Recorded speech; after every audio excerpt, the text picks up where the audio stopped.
We begin with a disturbing discovery in a Denver neighborhood after a woman's body was found decaying inside a hearse. That body was discovered along with the cremated remains of at least 30 people during the eviction of a former funeral home owner. Denver 7's Christian Lopez has the latest on this investigation. We are standing in the neighborhood where the shocking discovery was made. It was this house right behind us. Police say the woman who was found passed away a year and a half ago.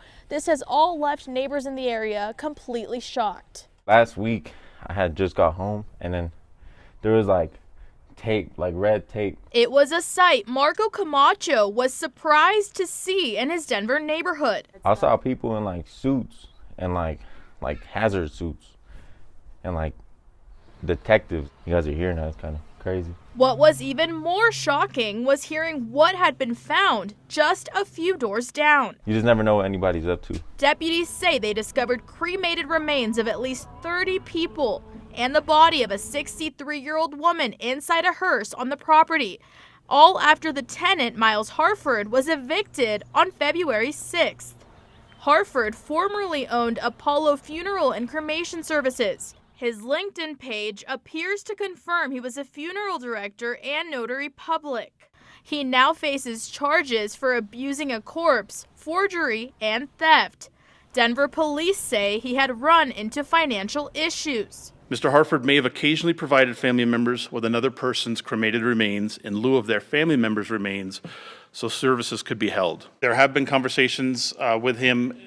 Without getting into the details, recognizing a future prosecution, he does acknowledge that he could not find a crematory to process the woman's body, and then he felt that at that point he just stored it in that hearse and then provided remains to the family so they could have their services. The woman's family said they had previously been given what they believed were her cremated remains. They're devastated, they're shocked, they were hurt by this. They believed and they were processing their grief with the remains that they had and had services with that. Losing a loved one is hard enough, but when the loved one's remains are mishandled, it just adds to the grief and causes further unnecessary pain. You wouldn't expect it here. You never know what's going on. Denver police tells us Harford is cooperating with the investigation. Based on what they can charge him with now, he does face a maximum of 3 years in jail. Denver police is hoping that they'll be able to return the remains that were found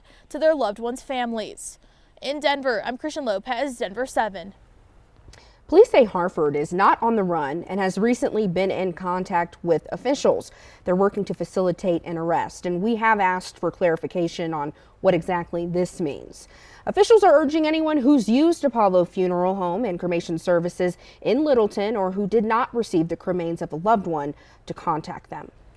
Going in depth, there's been a renewed push for serious change in Colorado's funeral industry after nearly 200 bodies were found improperly stored at the Return to Nature Funeral Home in Penrose last year.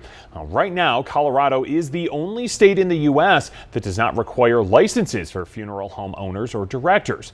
But that could change soon. Less than 2 months ago, the Colorado Funeral Directors Association asked the state to conduct a review, proposing that funeral professionals should be licensed in order to protect public health and safety. The review listed a number of cases, including Sunset Mesa in Montrose, that funeral home which doubled as a body broker. Now, in response, some lawmakers said they plan to sponsor a bill this legislative session that would require licenses for funeral directors.